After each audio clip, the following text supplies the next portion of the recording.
الحمدللہ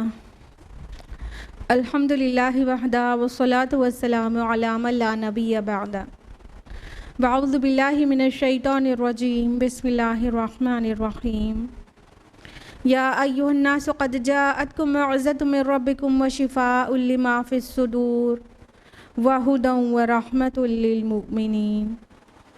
بسم اللہ الرحمن الرحیم رب اشرح لی صدری ویسر لی امری واحلل عقدۃ من لسانی یفقہوا قولی۔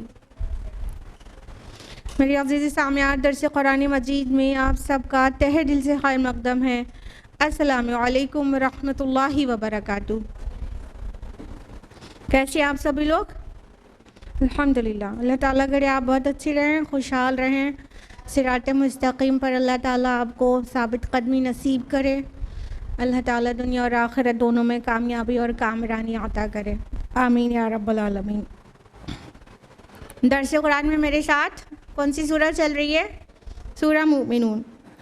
تو سورہ مومنون کی آیت نمبر 71 تک ہم لوگوں نے لاسٹ ویک کمپلیٹ کیا تھا، اور آیت نمبر 72 آنورڈز آج تفصیل سے ہم لوگوں کو جاننا ہے۔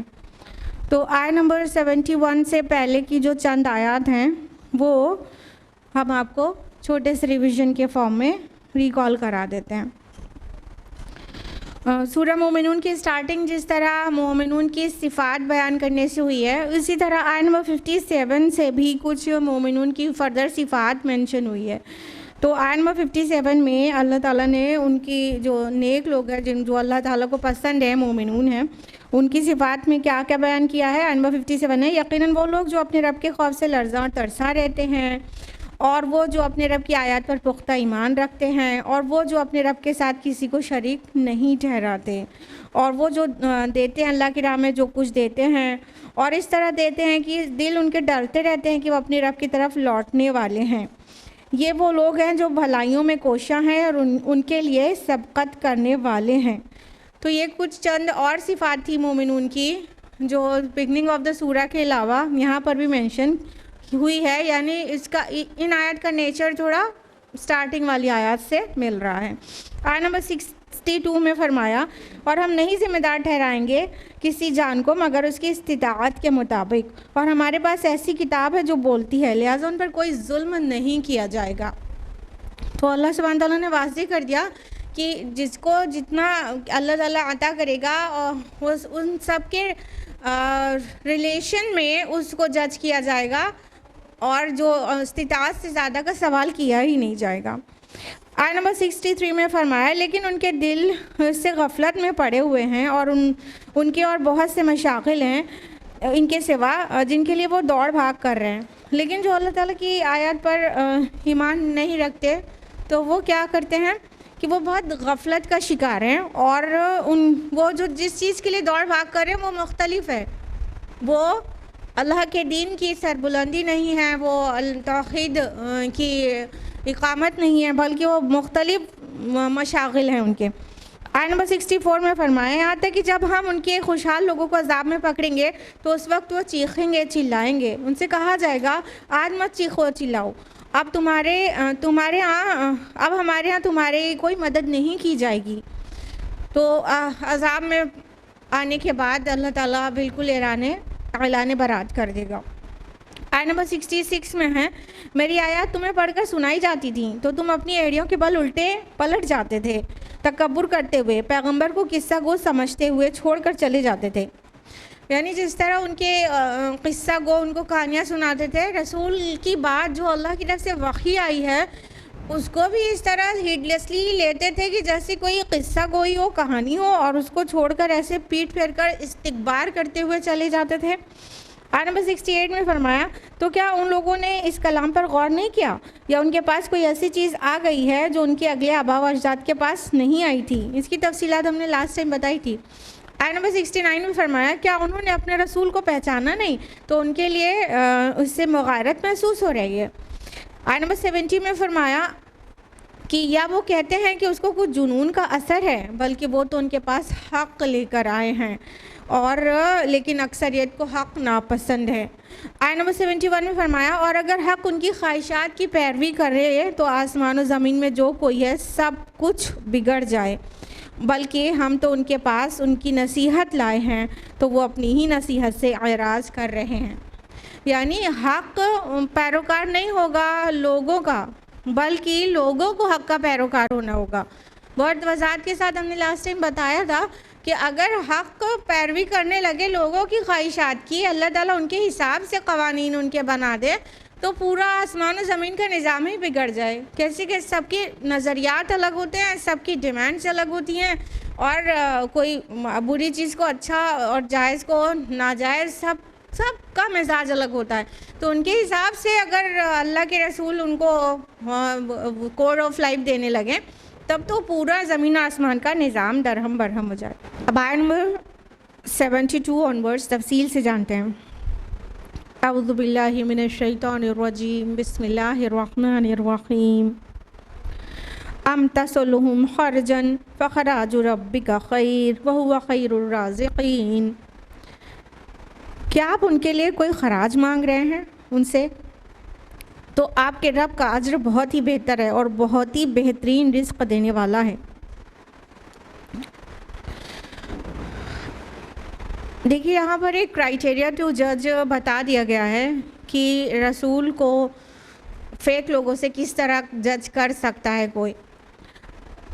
اللہ تعالیٰ نے فرمایا کہ یہ لوگوں کو اتنا بھی سمجھ میں نہیں آ رہا ہے، یہ مشرکین مکہ، ان کو اتنا بھی نہیں سمجھ میں آ رہا ہے کہ آپ جو کچھ انہیں بتاتے ہیں، آپ انہیں جو قرآن پیش کرتے ہیں، آپ جو انہیں نصیحت کرتے ہیں، اس کے بدلے میں کچھ آپ مانگتے ہیں.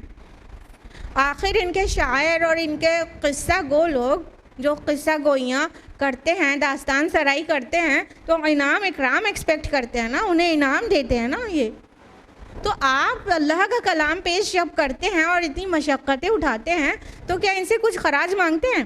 یہاں پہ خرجن فخراج لفظ آیا نا. خرج کا جو معنی ہوتا ہے وہ خراج لفظ آپ لوگ کے لیے معروف ہوگا، ٹیکس کو کہتے ہیں اور اجر کو بھی کہتے ہیں.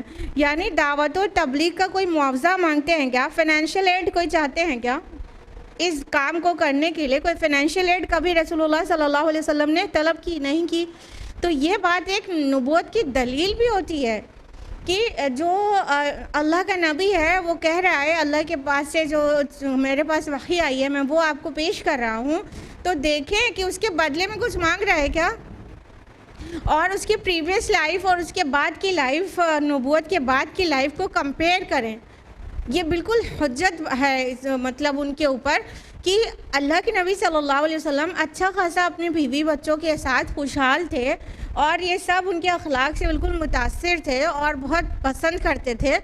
پھر اللہ تعالیٰ نے ایک بڑی ذمہ داری دے دی، ان کو نبوت کا منصب دے دیا، اور اس منصب پر فائز ہونے کے بعد وہ جو بیوی کی دولت تھی وہ سب بھی قربان ہو گئی، وہ جو چین و سکون تھا وہ بھی چلا گیا. بس محنتیں اور ادھر سے صرف ٹارچر اور پرسیکیوشن اور تانا زنی، اور ادھر سے بس محنتیں. دونوں لائف کو کمپیئر کر لیں، بیفور لائف آفٹر لائف کو جو نبوت سے، تو بہت کلیئر ہو جائے گا کہ بندے کی لائف اور زیادہ لگژوریس ہوئی ہے بعد میں کہ اور زیادہ مشکل میں پڑ گیا ہے. کیا اتنا یہ بات سمجھ میں آنے والی نہیں ہے کہ اگر کسی کو دنیاوی مال و دولت اور شہرت اور نام اور رتبہ اور وہ عہدہ چاہیے ہو تو بعد میں لائف اور بیٹر ہو جاتی ہے نا. تو رسول اللہ صلی اللہ علیہ وسلم کی جو زندگی تھی وہ بعد میں نبوت کے بعد کتنی پریشان کن ہو گئی تھی، کتنی مشکل میں آپ کی زندگی آ گئی تھی، کتنی ٹائٹنس میں آ گئی تھی، اور پہلے والی لائف کتنی آسان تھی. دولت بھی تھی، خوشحالی بھی تھی، سکون بھی تھا، سب کچھ تھا. لیکن آپ صلی اللہ علیہ وسلم نے جب سے دعوت کا کام شروع کیا سب لوگ دشمن ہو گئے اور آپ کتنی مشکلوں میں جی رہے تھے، اور دولت کو بھی خرچ کرتے کرتے پورا خرچ ہی ہو گیا تھا. تو یہ بہت بڑی ایک نبوت کی دلیل ہے، اور تمام انبیاء یہ دلیل لیے رہتے ہیں اپنے ساتھ کہ جب انہیں ظہور نبوت ہوتا ہے تو اس کے بعد کی لائف ان کی ٹف ہو جاتی ہے، نہ کہ اور زیادہ آسان اور لگژوریس ہو جاتی ہے.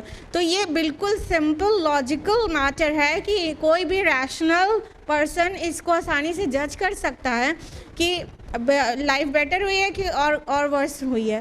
تو اس سے سمجھ میں آ جائے گا کہ سامنے والا ایکچولی حق بول رہا ہے، کچھ بھی نہیں مانگتا اور کچھ بھی اس کا بدلہ نہیں لیتا ہے، تو اس کا مطلب وہ حق پیش کر رہا ہے. اور اللہ تعالیٰ نے کہا وہ خیر الرازقین، اور وہ اللہ تعالیٰ سب سے بہتر رزق رساں ہیں. یعنی اے بے وقوفو جہاں تک تمہیں رزق سے وہ کر بھی رہے ہو تو ہم تم سے نہیں چاہتے، اور ہمیں بھی اور تمہیں بھی اللہ جتنا چاہتا ہے اتنا رزق دیتا ہے. تو ہم تم سے لے کر کیا کریں گے؟ اللہ تعالیٰ بہتر رزق رساں ہے، اور دنیا میں بھی جو دے رہا ہے وہ بہتر ہے، اور اس کے بدلے جو آخرت میں رزق دے گا وہ بہت بہتر ہے. آیت نمبر 73 وَإِنَّكَ لَتَدْعُوهُمْ إِلَىٰ صِرَاطٍ مُّسْتَقِيمٍ، اور یقیناً آپ انہیں سیدھے راستے کی طرف بلا رہے ہیں. یعنی رسول اللہ صلی اللہ علیہ وسلم ان کو کس طرف کال دے رہے تھے؟ صراط مستقیم کی طرف. کوئی معاوضہ نہیں لے رہے تھے، اس کا مطلب جو راستہ دکھا رہے تھے وہ بہت سیدھا سمپل راستہ ہے، اور اس میں کوئی ٹیڑھ اور پینچ نہیں ہے. یہ اسلام کا مزاج بھی ہے کہ باتیں کچھ ٹیڑھ اور پیچ کے ساتھ نہیں ہیں. جو احکام ہے بہت واضح، بہت کلیئر ہے، اور اس کو فالو کرنے کا طریقہ بہت سیدھا ہے. تو وہ صراط مستقیم اسی لیے کہا جاتا ہے، وہ ایک دم اسٹریٹ بات ہے، اس میں ٹیڑھ اور پیچ نہیں ہے، سمجھنے میں مشکل ہو اور کرنے میں مشکل ہو کچھ بھی نہیں. تو اللہ کے نبی صلی اللہ علیہ وسلم تو تمام پہلے مخاطب اول جو تھے ان کے اہل عرب، ان کو اور پھر پوری دنیا کو صرف صراط مستقیم کی طرف کال دے رہے تھے. آیت نمبر 74 وَإِنَّ الَّذِينَ لَا يُؤْمِنُونَ بِالْآخِرَةِ عَنِ الصِّرَاطِ لَنَاكِبُونَ، اور یقیناً وہ لوگ جو آخرت پر یقین نہیں رکھتے وہ اس راستے سے انحراف کرتے ہیں. لناکبون ورڈ آیا ہے، ناکبون نقبہ سے ہے، جس کا معنی ایکچولی ہوتا ہے کہ زمین کے کندھوں پر چلنا. اور زمین کیسی ہے؟ آلموسٹ اسفیریکل. تو اس میں زمین پہ چلے گا تو انسان مڑ کے وہیں آئے گا. تو مڑ جانے کے معنی میں یہ لفظ آیا ہے کہ انحراف کرنا، مڑ جانا. زمین کے اوپر چلنے کا مطلب مڑ کے پھر انسان وہیں آئے گا. تو مڑ جانے کے معنی میں ہے لناکبون، مڑ جانے والے. تو اللہ تعالیٰ فرماتے ہیں جو آخرت کا یقین نہیں رکھتے نا وہ اس راستے سے، یہ اسٹریٹ پاتھ سے وہ مڑ جاتے ہیں. کیونکہ ایکچولی انسان کے لیے عمل کا جو دار و مدار ہے وہ آخرت پر ایمان رکھنے اور نہ رکھنے پر ہے. جو انسان آخرت پر ایمان اور یقین رکھے گا وہ انتہائی ذمہ دار انسان ہوگا، اور وہ اپنی ذمہ داری کو سمجھتے ہوئے اس کے اعمال بہت بہت سنور جائیں گے.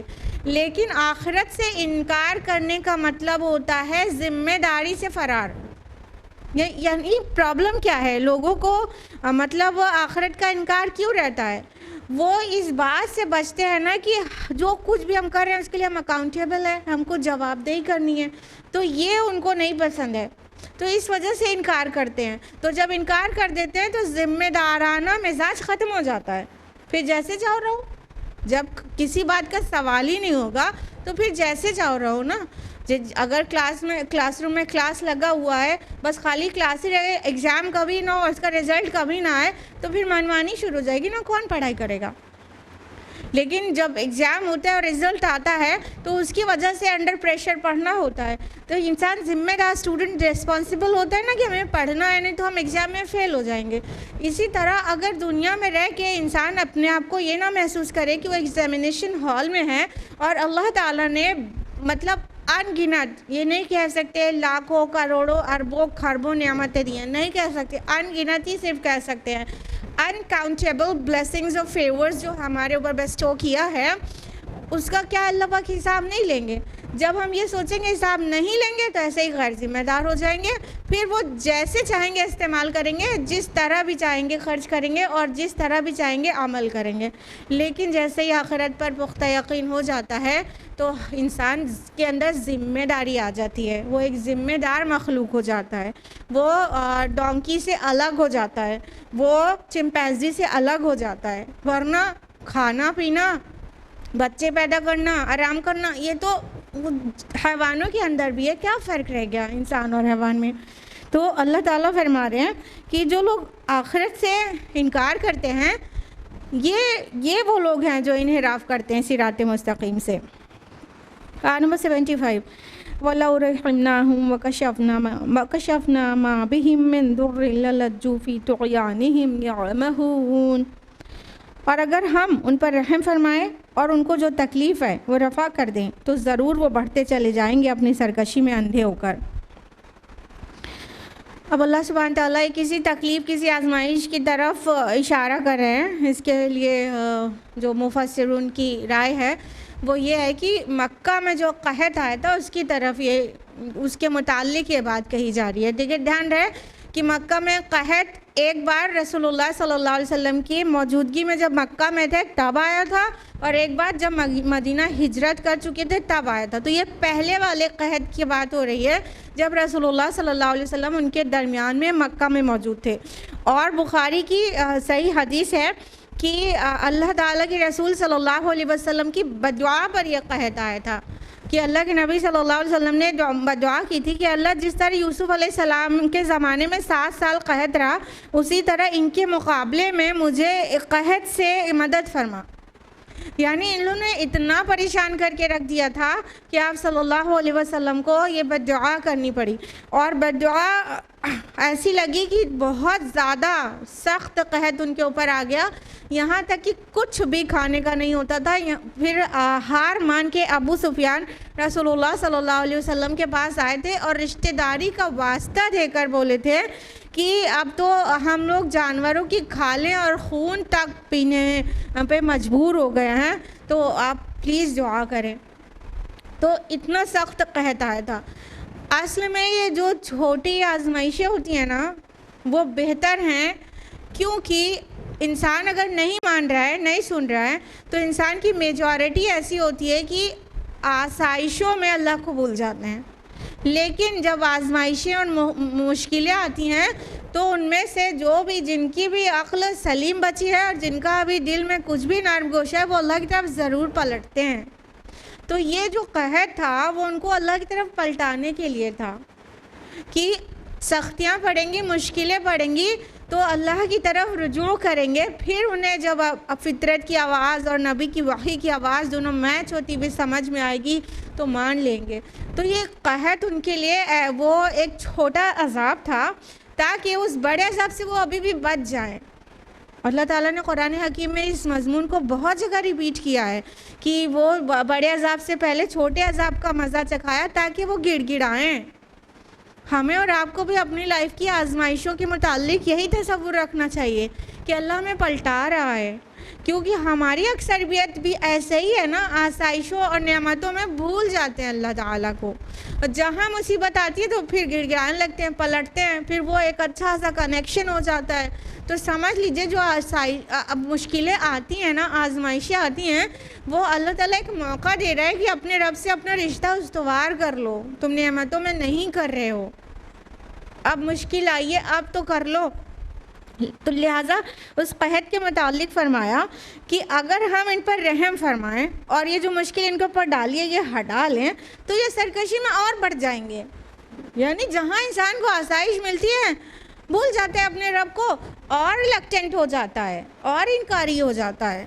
تو رسول اللہ صلی اللہ علیہ وسلم ان کو حق کی طرف بلا رہے تھے، نہیں مان رہے تھے، اور قحط آگے جب قحط میں جتنی مشکل میں تم نے پلٹ رہے ہو تو ابھی جب تمہاری یہ اللہ تعالیٰ وہ مشکل تمہارے اوپر سے ہٹا لے تو بالکل ہی تم پیٹ دکھا دو گے۔ تو اللہ تعالیٰ نے اس کو یہاں پر اس طرح سے منشن کیا۔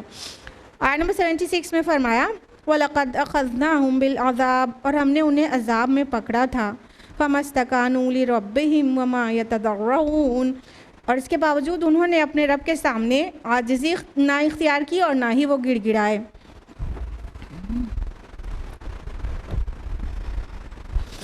یہاں پر فمستقانو جو آیا ہے، استقانو وہ کاف واو نون سے بھی ہے، اور ایک روٹ اس کا اور بھی ہو سکتا ہے سین کاف نون۔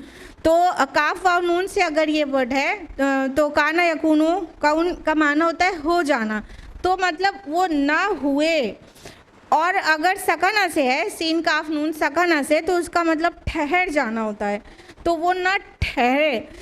تو اللہ تعالیٰ فرما رہے کہ جو ہم نے ان کے اوپر عذاب ڈالا تھا، اس کے عذاب ان کے اوپر پڑا، اس کے بعد بھی یہ نہ ہوئے یا یہ نہ ٹھہرے، عاجزی اختیار کرنے والے اور گڑ گڑانے والے نہیں بنے. یہاں پہ جو لاسٹ میں یتضرعون لفظ آیا ہے تو تضرع کا معنی خشوع پلس خضوع ہوتا ہے، یعنی دل کی نرمی اور اس کا جھکاؤ.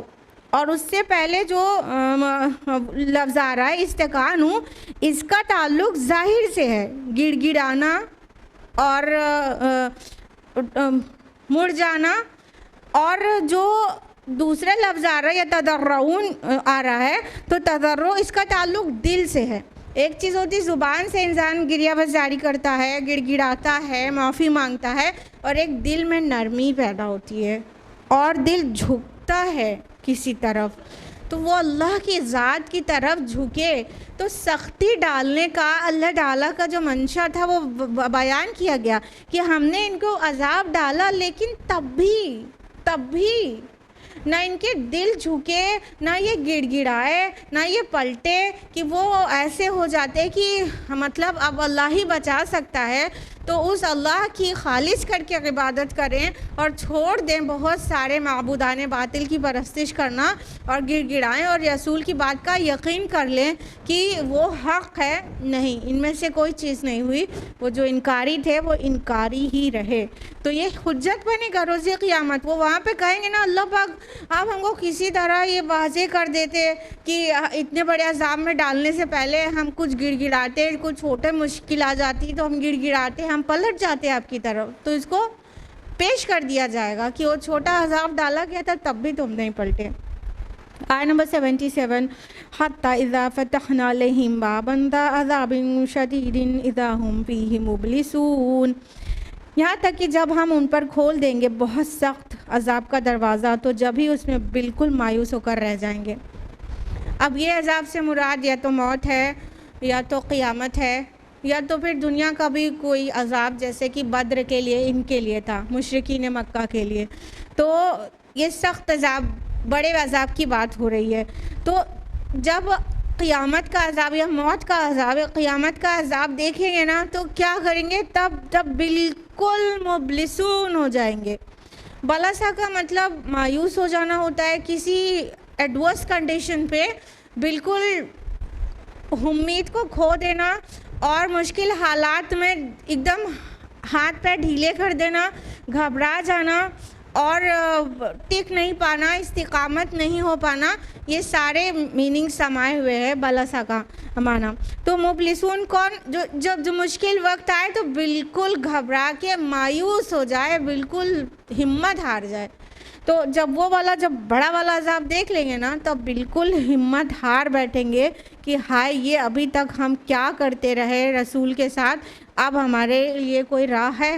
اور جب کوئی راہ نہیں ملے گی ان کو تو بالکل مایوس ہو جائیں گے. اللہم لا تجعلنا منہم. آیت نمبر 78 میں فرمایا وَهُوَ الَّذِي أَنشَأَ لَكُمُ السَّمْعَ وَالْأَبْصَارَ وَالْأَفْئِدَةَ قَلِيلًا مَا تَشْكُرُونَ. اور وہی ہے جس نے تمہارے لیے بنائے کان، آنکھیں اور عقل، بہت کم ہے جو تم شکر ادا کرتے ہو. اب اللہ سبحانہ و تعالیٰ نے ان کو جو نعمتیں دی ہیں اس کی یاد دہانی کرانا شروع کر دی. اللہ تعالیٰ فرمانے لگے کہ ہم نے تم کو کان دیا، آنکھیں دیا، عقل دیا، شعور دیا، تم اس کا شکر نہیں کرتے. اس کا شکر کیا ہے؟ کہ کان دیا ہے اس سے سنیں، حق بات کو سنیں، آنکھیں دیا ہے اس سے چیزوں کو دیکھیں، حق کو پہچانیں، عقل دیا ہے مطلب جو سینس ڈیٹا جا رہا ہے 5 سینسز سے اسے برین میں لے جا کے پروسیس کریں، کنکلیوژن نکالیں، کوئی پازیٹیو کنکلیوژن نکالیں، بات کو سمجھیں. تو یہ آنکھ، کان اور 5 سینسز سارے اور وہ یہ عقل، یہ شعور، یہ فؤاد، یہ سب اللہ تعالیٰ نے دیا ہے. اس کا کوئی جو اصل مقصد ہے وہ بھی تو پورا ہونا چاہیے. یہ کان میوزک سننے کے لیے اور یہ آنکھیں بے حیائی دیکھنے کے لیے تو نہیں دیا گیا نا. تو ہم کو اللہ تعالیٰ نے جو سینسز دیے ہیں اس سے ہم سینس ڈیٹا ریسیو کریں اور اپنے سی پی یو میں جو برین ہے ہمارا اس میں ڈال کے پروسیس کریں اور آؤٹ پٹ نکالیں. تو اگر ہم تھوڑا غور کریں گے تو چیزیں سمجھ میں آتی ہے، کیونکہ عقل اور فطرت بھی رہنمائی کرتی ہے. اور جب وحی اللہ تعالیٰ کی طرف سے جو وحی آئی ہے، نبی نے جو پیش کیا ہے، یہ دونوں بات جب میچ کرتی ہے تو بات واضح ہو جاتی ہے. تو تھوڑا سا غور کرتا ہے انسان تبھی بات واضح ہوتی ہے. تو اللہ تعالیٰ نے اس بلیسنگ کو اس طرح مینشن کیا کہ ہم نے تمہیں کان، آنکھیں اور دل دیے، تم شکر نہیں کرتے. یعنی کچھ نہیں تو تم شکر میں اپنے رب کے آگے گر جاؤ کہ ہم سن سکتے ہیں، ہم دیکھ سکتے ہیں، ہم سمجھ سکتے ہیں. اور اگر یہ ساری چیزیں نہیں ہوتی تو ہماری لائف کتنی بوجھل ہوتی. خالی اس بات پہ جس نے دی ہے اس کے آگے شکر کا سجدہ کرو گے تو وہی تو اللہ تعالیٰ چاہتے ہیں. تو یہ بھی نہیں کرتے. اب اس میں ایک سائنٹیفک ویو پوائنٹ بھی ہے، اس کو بھی غور کریے گا. قرآن حکیم نے جہاں بھی سینسز کا ذکر کیا ہے، ہیئرنگ کا اور سائٹ کا، اس میں ہر جگہ قرآن میں ہر مقام پر یہ سمع والابصار اس طرح ایکسیپشن کیس بس 1 ہے، باقی ساری جگہوں پر سننے اور دیکھنے والا بنایا. تمہیں سائٹ دی، تمہیں ہیئرنگ دی اور سائٹ دی. یہی سیکوینس آیا ہے، کہیں پہ اس طرح نہیں آیا سوائے ایک جگہ کے. تو ہم یہ بھی دیکھیں گے کہ بایولوجی کے جو اسٹوڈنٹس ہیں، ایمبریولوجی کے، ان کو بالکل پتہ ہے یہ بات کہ جب مدرس ووم میں جو فیٹس ہوتا ہے وہ ڈیولپ ہو رہا ہوتا ہے تو پہلے ہیئرنگ سائٹ ڈیولپ ہوتی ہے اور بعد میں سائٹ ڈیولپ ہوتی ہے. ہیئرنگ سینس پہلے ڈیولپ ہوتا ہے، سائٹ اس کی سماعت پہلے اور بصارت بعد میں ڈیولپ ہوتی ہے. تو قرآن نے یہی سیکوینس لیا ہے، پہلے سننے والا بنایا، پھر دیکھنے والا بنایا. 24th week hearing sense develop ہوتا ہے اور 28th ویک سائٹ ڈیولپ ہوتی ہے. دیکھنے کے لائق وہ 28th ویک ہوتا ہے فیٹس. تو اللہ تعالیٰ نے قرآن حکیم میں یہی سیکوینس تو کو دیکھنے اور سننے والا بنایا، اور تمہارے عقل افواد دیا، تمہیں عقل و شعور دیا، دل دیا، یا دل بھی بول سکتے ہیں یا عقل و شعور بھی بول سکتے ہیں، لیکن تم شکر نہیں کرتے. تو ہم اور آپ بھی اگر اللہ تعالیٰ کی ان عنایتوں پر غور کریں تو بالکل شکر گزاری کریں گے. لیکن اگر منعم کی شکر گزاری نہ کی جائے تو یہ کتنا بڑا کفر ہے نا. اسی لیے تو ناشکری کفر ہے. آیت نمبر 79 وَهُوَ الَّذِي ذَرَأَكُمْ فِي الْأَرْضِ وَإِلَيْهِ تُحْشَرُونَ، اور وہی ہے جس نے تمہیں زمین میں پھیلا دیا اور پھر تم اسی کی طرف جمع کر دیے جاؤ گے. دیکھیے جو چیز پھیلائی جاتی ہے وہ بعد میں سمیٹی بھی جاتی ہے. تو اللہ سبحانہ و تعالیٰ نے زمین پہ ہمیں پھیلا دیا ہے تو پھر کیا سمیٹے گا نہیں؟ یہاں پر 2 پوائنٹس کلیئر ہو رہے ہیں. ایک تو ہمیں سمیٹنا ہے، حشر، ہمیں سمیٹ کے جانا ہے. دوسرا پوائنٹ یہ واضح ہو رہا ہے کہ وَإِلَيْهِ تُحْشَرُونَ، اس کی طرف تم پلٹائے جاؤ گے، سمیٹے جاؤ گے. تو یہ واضح ہو رہا ہے ہمیں اللہ کی طرف سمیٹ کر جانا ہے، پلٹ کر اللہ کی طرف جانا ہے. تو کیا ہم جس کے طرف سبمیشن ہونا ہے ہمارا، کیا اس کی پریپریشن نہیں کریں گے؟ کیا ہم اس کے سامنے کھڑے ہونے لائق بن جائیں، اس کی کوشش نہیں کریں گے؟ بلکہ اللہ ہی کی طرف جب لوٹ کر جانا ہے اور فرار کسی طرح نہیں مل سکتا، تو اب کون سی عقل مندی ہے، کہاں کی عقل مندی ہے کہ اللہ کے احکام سے فرار اختیار کیا جائے اور اس کی نہ مانا جائے، جبکہ پلٹ کر اسی کی طرف جانا ہے کوئی راستہ جہاں سے نکل لیں گے؟ ابھی موت آتی ہے ساری ول نکل جاتی ہے ہماری. یہ فری ول تو آزمائش کے لیے دی گئی ہے نا. تو یہ فری ول کتنی دیر تک کام کرتی ہے؟ جب تک موت نہیں آ رہی ہے. اور موت آ گئی، ساری ول ختم. اب وہ ہوگا جو خالق چاہے گا. ابھی بھی ہم اپنی ہر مرضی کو پورا کرنے پر قادر نہیں ہیں، لیکن اللہ تعالیٰ نے ایک لمیٹڈ ہم کو فری ول دی ہوئی ہے. تو ٹیسٹ تو تبھی ہے نا جب فری ول ہو، اختیار ہو عمل کا. اور ابھی موت کے بعد وہ ختم کہانی. اب لوٹ کر اسی کی طرف جانا ہے. کوئی بھی کہیں بھی بھاگ کے یونیورس میں اپنے کو بچا نہیں سکتا کہ ہم اس کی طرف جمع نہ ہوں. تو اسی کی طرف جمع ہونا ہے تو اس کو منہ دکھانے لائق اعمال بھی ہونا چاہیے. آیت نمبر 80 وَهُوَ الَّذِي يُحْيِي وَيُمِيتُ وَلَهُ اخْتِلَافُ اللَّيْلِ وَالنَّهَارِ اور وہی ہے جو زندہ رکھتا ہے اور موت دیتا ہے، اور اسی کا کام ہے دن رات کو بدلنا۔ افلا تعقلون، کیا تم عقل سے کام نہیں لیتے؟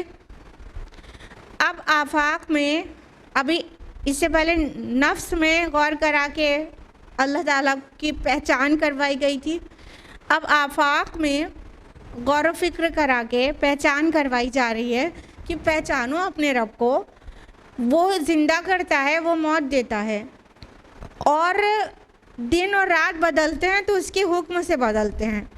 تو اللہ تعالیٰ کے ساتھ جو بھی معبودان باطل کو کی بھی پرستش کرتا ہے، شرک کرتا ہے اللہ کے ساتھ، کسی میں طاقت ہے کہ کوئی مار دے یا جلا دے، اور دن اور رات کی تبدیلی کوئی اور کر دے، کہ اب کوئی اور کی مرضی چلنی ہے، 2 دن دن ہی رہ جائے رات ہی نہ ہو، یا 2 دن رات ہی رہ جائے دن نہ ہو، ایسا کوئی اور کر پایا ہے آج تک یا قیامت تک کر پائے گا؟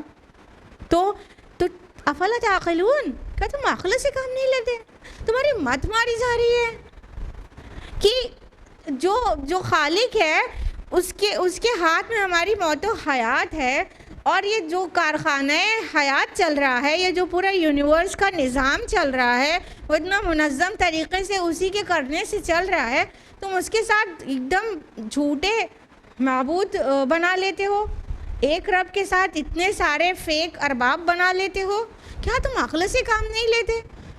جب تم یہ بات سمجھ ہی رہے ہو کہ موت اور حیات اسی کے ہاتھ میں ہے، وہ پیدا کرتا ہے اور مارتا ہے، کوئی اور یہ کام کر نہیں سکتا، تو اس کے ساتھ دوسروں کو ایسوسیٹ کرنے کا کیا عقلی بات ہے؟ یہ بالکل بھی عقل سے آری بات ہے۔ افلا تعقلون، کیا تم عقل سے کام نہیں لیتے؟ آیت نمبر 81، بل قالوا مثل ما قال الاولون، بلکہ انہوں نے بھی وہی کہا جو ان سے پہلے لوگوں نے کہا تھا۔ آیت نمبر 82، قالوا وَإِذَا مِتْنَا وَكُنَّا تُرَابًا وَعِظَامًا أَإِنَّا لَمَبْعُوثُونَ، انہوں نے کہا تھا کہ کیا جب ہم مر جائیں گے اور مٹی ہو جائیں گی اور ہماری ہڈیاں رہ جائیں گی تو کیا ہمیں پھر اٹھا لیا جائے گا؟ یعنی اس سے پہلے کے رسولوں نے جب اپنی ملت کو دعوت دی تھی تو انہوں نے بھی یہی کہا تھا، جو رسول اللہ صلی اللہ علیہ وسلم نے دعوت دی تو کہا وہی بات انہوں نے بھی کہا۔ کیا کہا؟ وہی ایک بات، کیا ہم جب مر جائیں گے، سڑ گل جائیں گے، مٹی اور ہڈیاں ہو جائیں گے، نیست و نابود ہو جائیں گے، پھر ہمیں نئے سرے سے کیسے کھڑا کر دیا جائے گا؟ یعنی ان کو اس بات پر تو ایمان ہے کہ پیدا کرنے والا وہ اللہ ہے، لیکن ان کو اس بات پر حیرانی ہے کہ وہ دوبارہ بھی پیدا کر سکتا ہے، جبکہ کوئی چیز کو پہلی بار بنانا ڈیفیکلٹ ہوتا ہے، دوبارہ بنانا اور آسان ہوتا ہے۔ تو اللہ تعالیٰ جس نے آؤٹ آف نتھنگنیس آپ کو پیدا کر دیا، آپ کی جو عمر ہے اس پر سے 1 سال بڑھا لیں، آپ کہاں تھے جب آپ کو آؤٹ آف نتھنگ اس نے وجود میں لا دیا؟ تو اسی طرح آپ مٹی میں سڑ جائیں، گل جائیں، غائب ہو جائیں، ختم ہو جائیں، اور ریوائیو بھی کر دے گا، اس کے لیے کیا مشکل بات ہے؟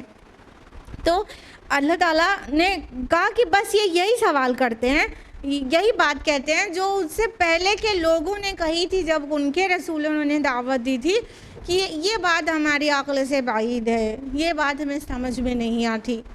اچھا، مختلف قسم کے لوگ ہیں، مختلف طرح کی مطلب ان کا آخرت پر ایمان تھا۔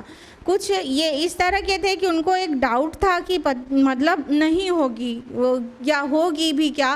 کچھ تھے کہ ان کو ہلکا سا ایمان تھا، تو تبھی تو ان کے وہ دیوی دیوتا تھے نا، فرشتوں کو اللہ کی بیٹیاں بنایا ہوا تھا، اور جتنے بت رکھے تھے وہ سب کو سفارشی بنائے ہوئے تھے۔ کس دن کی سفارش کا کام تھا بھائی؟ وہی آخرت کے دن کا نا۔ تو ایک طرف ان کو سفارشی بھی کہتے تھے اور دوسری طرف کہتے تھے یہ سمجھ میں نہیں آتا، ریوائیول، ریزریکشن، یہ پھر سے ہمیں پیدا کر دیا جائے گا، یہ بات کیسے ہو سکتی ہے؟ تو اور آگے کیا کہتے تھے؟ آیت نمبر 83 میں فرمایا وَلَقَدْ وَعِدْنَا نَحْنُ وَآبَاؤُنَا هَذَا مِن قَبْلُ، اسی کی دھمکی ہمیں دی جا رہی ہے، اس سے پہلے ہمارے آباء و اجداد کو بھی دی گئی تھی۔ ان ھذا الا اساطیر الاولین، یہ کچھ بھی نہیں مگر قصے ہیں اگلے لوگوں کے۔ اب وہ کیا الزام رکھ رہے ہیں رسول اللہ صلی اللہ علیہ وسلم پر؟ کہ ہمیں جھوٹی دھمکیاں دی جا رہی ہیں کہ اگر نہیں مانو گے تو تم پر عذاب آ جائے گا، نہیں مانو گے تو روز قیامت جہنم میں چلے جاؤ گے.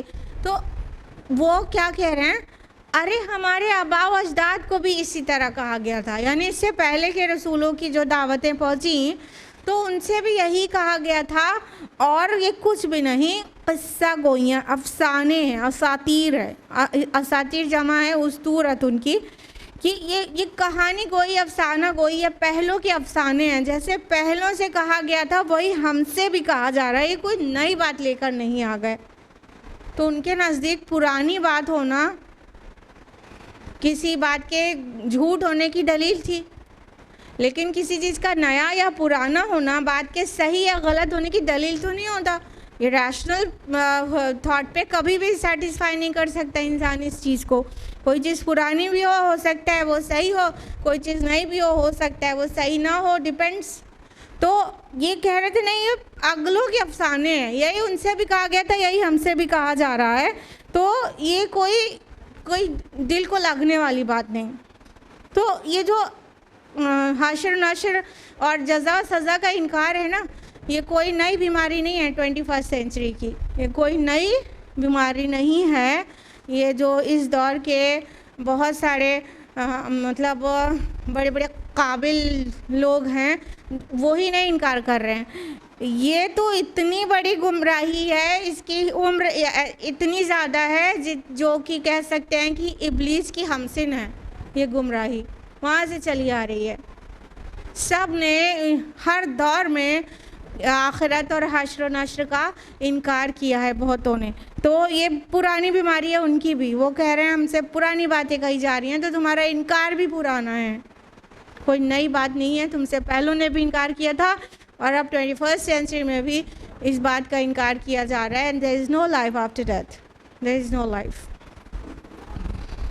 آیت نمبر 84 قُلْ لِمَنِ الْأَرْضُ وَمَنْ فِيهَا إِن كُنتُمْ تَعْلَمُونَ.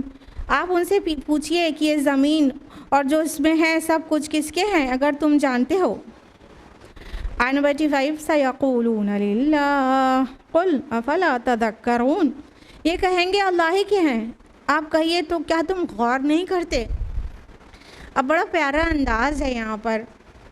دیکھیے جو مشرکین عرب تھے نا، یہ اللہ تعالیٰ کو پہچانتے تھے اور بہت ساری صفات اس کی مانتے تھے.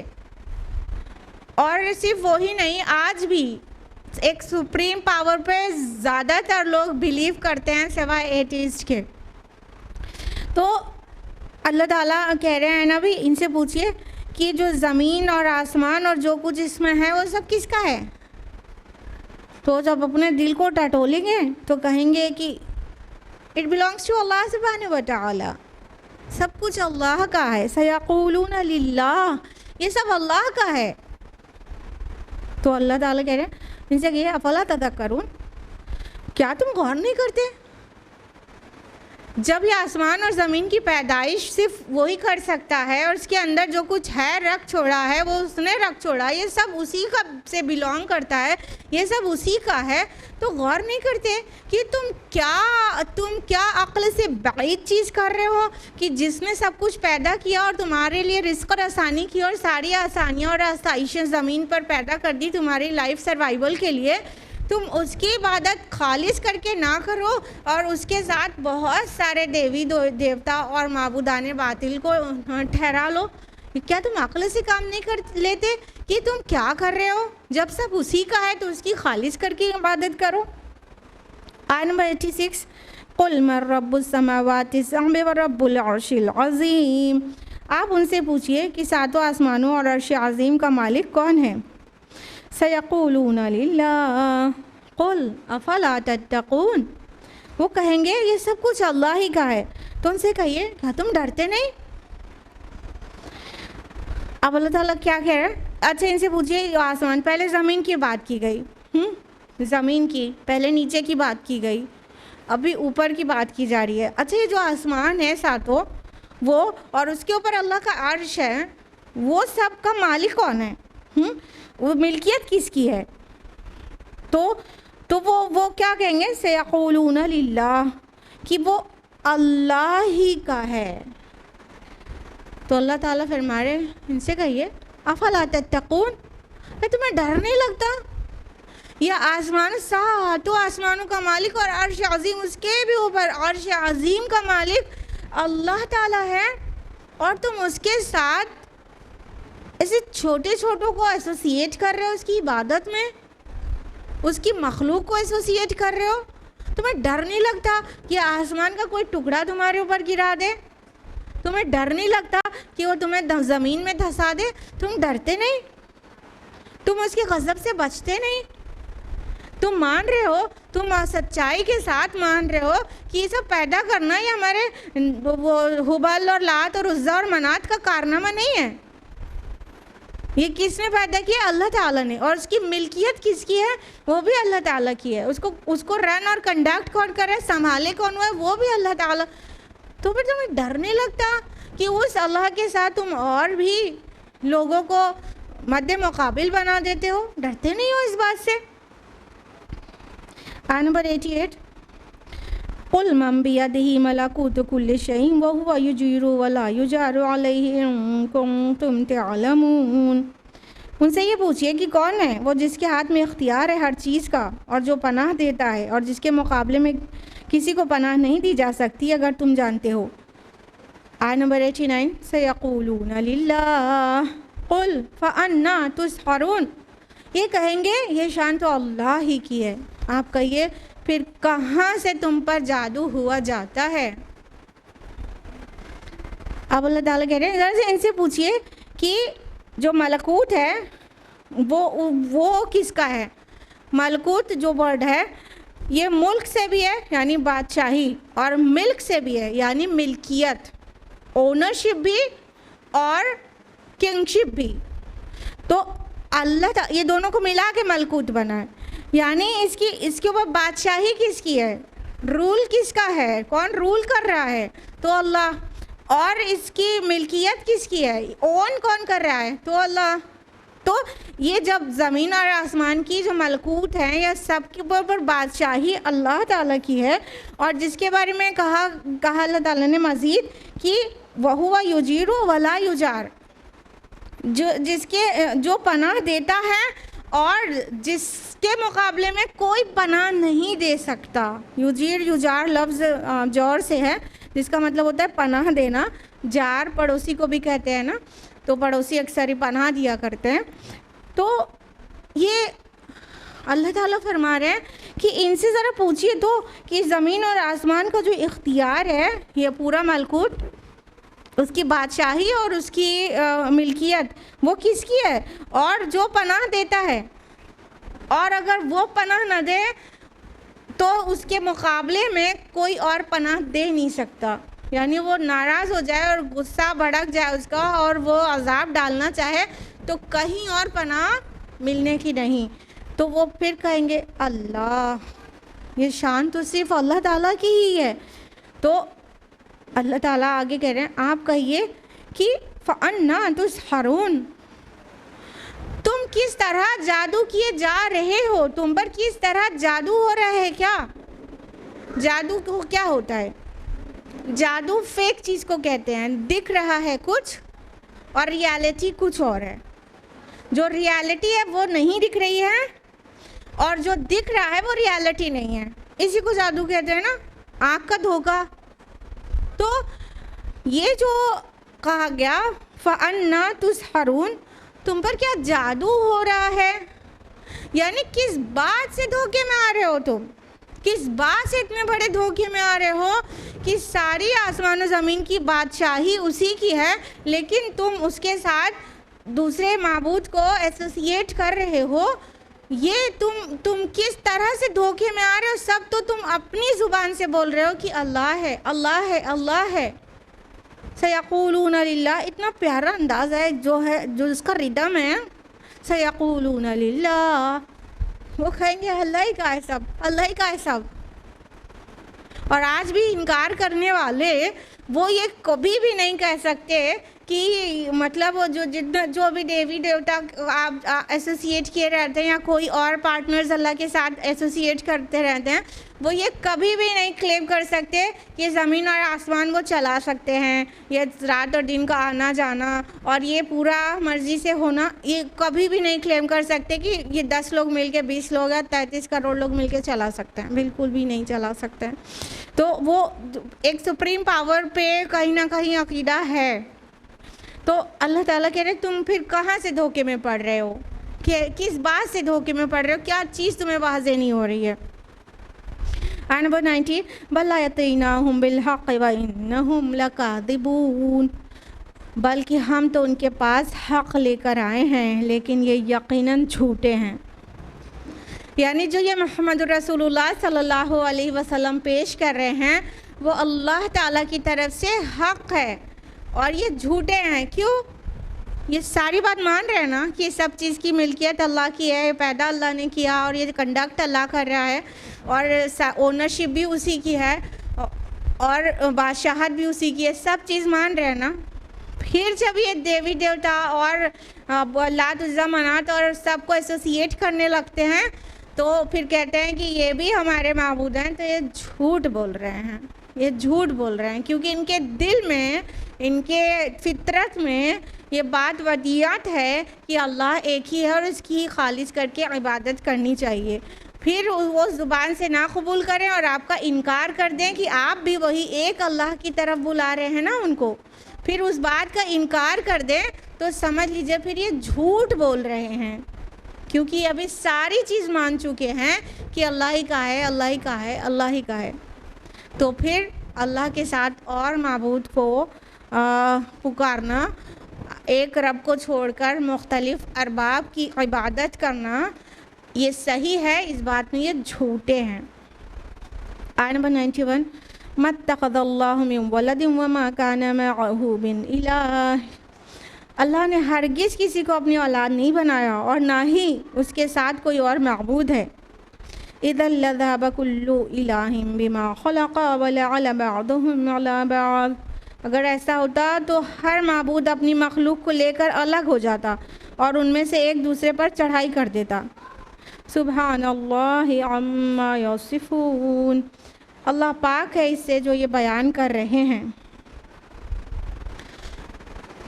کئی لوگوں نے کہا کہ اللہ نے بیٹا بنایا ہوا ہے، یہود کہتے ہیں کہ عزیر اللہ کا بیٹا ہے اور نصارہ کہتے ہیں مسیح علیہ السلام اللہ کا بیٹا ہے، اور مشرکین مکہ کہتے تھے کہ فرشتے اللہ کی بیٹیاں ہیں۔ تو اللہ تعالیٰ فرما رہے ہیں کہ اللہ نے کسی کو اولاد نہیں بنایا، اس کے ساتھ کوئی معبود نہیں۔ اولاد کا مطلب کیا ہوتا ہے؟ کف و برابر ہو گیا، کف و برابر ہو گیا، بھائی سید کا بیٹا سید ہی رہے گا نا، پٹھان کا بیٹا پٹھان، برابری تو آئے گی۔ تو اللہ اولاد بنائے گا تو اللہ کے برابر ہم پلہ ہی تو ہو گیا وہ۔ تو اللہ نے کسی کو اولاد نہیں بنایا، اللہ تعالیٰ کو کوئی بڑھاپا نہیں آئے گا کہ اس کو بڑھاپے کی لاٹھی چاہیے، یا وہ اس کے علم میں کمی نہیں ہے، نہ ہی اس کے تسلسل، اس کو اپنا تسلسل باقی رکھنے کی کوئی ضرورت ہے انسانوں سے کہ اس کو یاد کیا جائے۔ یہ ساری کمزوریاں انسان کے پاس ہیں، اس لیے وہ اولاد چاہتا ہے۔ تو اللہ نے کسی کو اولاد نہیں بنایا، اس کے ساتھ کوئی بھی الہ نہیں ہے۔ اور اگر ایسا ہوتا کہ ایک سے زیادہ خالق ہوتے، ایک سے زیادہ معبود ممکن ہوتے تو کیا ہوتا؟ یہ بہت کلیئر یہاں پہ بتایا گیا ہے۔ کیا ہوتا؟ پھر کیا ہوتا؟ جو خالق ہے اور اس کی جتنا پورشن مخلوق ہے وہ اپنا لے کے الگ ہو جاتا اور پورے یونیورس کا کوارڈینیشن بگڑ جاتا۔ جیسے کہ ایک مائتھولوجی میں ہے کہ جو عورت ہے وہ کسی اور کی بنائی ہوئی ہے، ارتھ کی بنائی ہوئی ہے، اور جو مرد ہے وہ سن کا پیدا کیا ہوا ہے، اس کا جو کریٹر ہے وہ سن ہے۔ تو ارتھ عورتوں کو لے کے الگ ہو جائے اور سن مردوں کو لے کے الگ ہو جائے تو کہانی ختم نا۔ تو اگر یہ جو دنیا میں جو پرفیکٹ کوآرڈینیشن کے ساتھ کائنات چل رہی ہے، اگر اس میں ڈیفرنٹ کریٹرز ہوتے اور ڈیفرنٹ اونرز ہوتے تو وہ کبھی بھی جھگڑا کرتے؟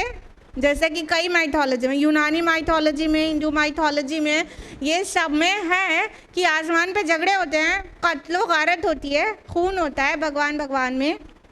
ٹھیک ہے، یہ کیا ہے؟ یہ اس بے وقوفی کا نتیجہ ہے کہ جب الگ الگ کریٹرز مانے جائیں گے اور ہر چیز کے الگ الگ، تو وہ آپس میں کمپٹیٹرز ہو جائیں گے، پھر وہ آپس میں لڑائی جھگڑا بھی کریں گے، تو پورا تو کائنات کا نظام ہی بگڑ گیا ہوتا اگر ایسا کچھ ہو رہا ہوتا جو اسکرین پہ ہم لوگ دیکھتے ہیں، لڑائی ہو رہی ہے آسمان کے اوپر.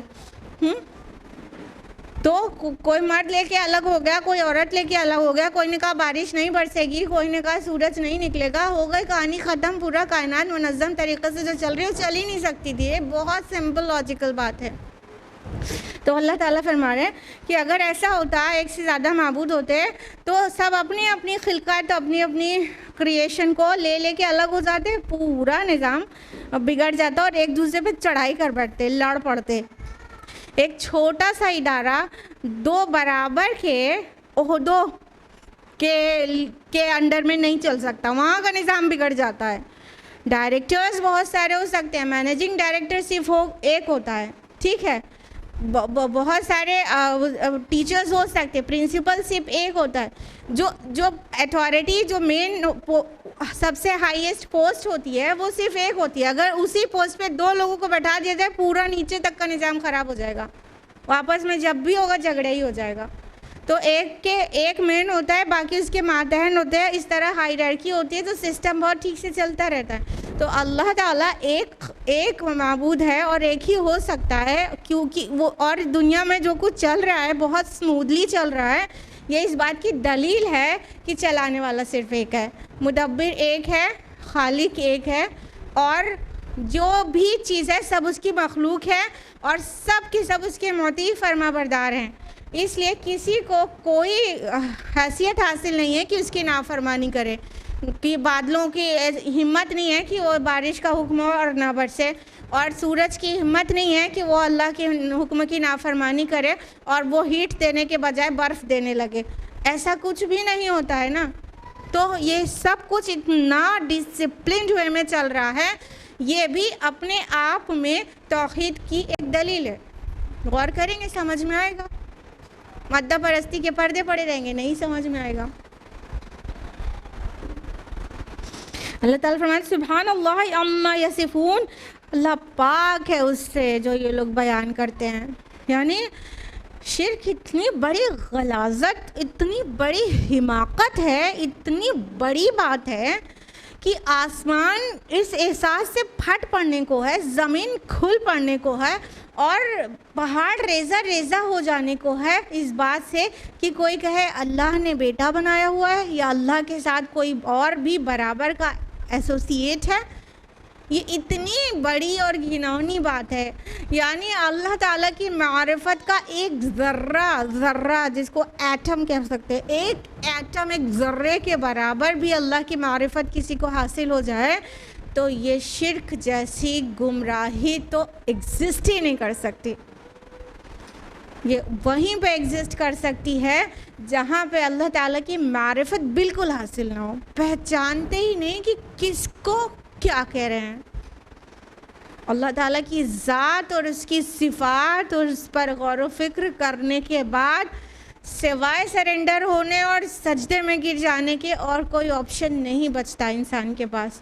لیکن جب اللہ تعالیٰ کی معرفت حاصل ہی جب جس کو نہیں ہوگی، بس وہی شرک کر سکتا ہے، اور کوئی کر ہی نہیں سکتا شرک. ایسا غلیظ گناہ ہے روز آخرت. مطلب اتنا زیادہ پچھتا جائیں گے، اتنا شرمندہ ہو جائیں گے کہ ہم نے کیا کیا تھا، اور اپنے شرک کا انکار کرنے لگیں گے مشرکین.